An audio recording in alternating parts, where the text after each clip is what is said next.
Hi friends, welcome to my channel. ఈ వీడియోలో నేను మీకు ల్యాప్టాప్ లో విండోస్ 11 ఆపరేటింగ్ సిస్టమ్ లో గూగుల్ క్రోమ్ బ్రౌజర్ ని ఏ విధంగా డౌన్లోడ్ చేసుకొని ఇన్స్టాల్ చేయాలో స్టెప్ బై స్టెప్ ఎక్స్ప్లెయిన్ చేస్తాను. ఈ వీడియో అయితే ఎండ్ వరకు చూడండి. ముందుగా మీ ల్యాప్టాప్ కి ఇంటర్నెట్ కనెక్ట్ అయిందో లేదో ఒకసారి చెక్ చేసుకోండి. నేనైతే వైఫై కనెక్ట్ చేసుకున్నాను.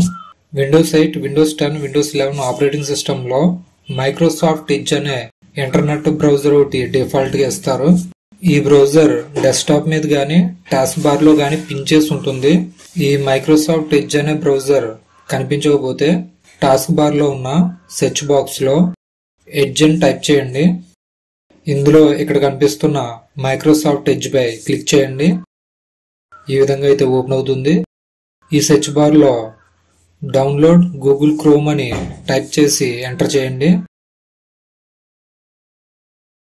మళ్ళీ ఇందులో డౌన్లోడ్ గూగుల్ క్రోమ్ అనే దానిపై క్లిక్ చేయండి. ఇప్పుడు డౌన్లోడ్ క్రోమ్ పై క్లిక్ చేయండి. ఆటోమేటిక్ గా క్రోమ్ సెటప్ ఫైల్ డౌన్లోడ్ అవుతుంది. ఓపెన్ ఫైల్ పై క్లిక్ చేయగానే క్రోమ్ డౌన్లోడింగ్ అవుతుంది.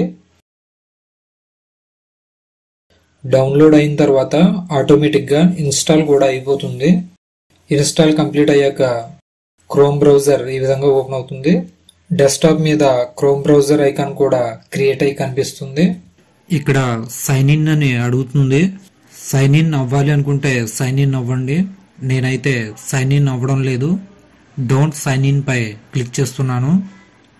ఇక్కడ సెట్ యాజ్ డిఫాల్ట్ బ్రౌజర్ అని అడుగుతుంది. దీన్ని కూడా స్కిప్ చేసేయండి. గాట్ ఇట్ పై క్లిక్ చేయండి. క్రోమ్ బ్రౌజర్ ఈ విధంగా ఓపెన్ అవుతుంది.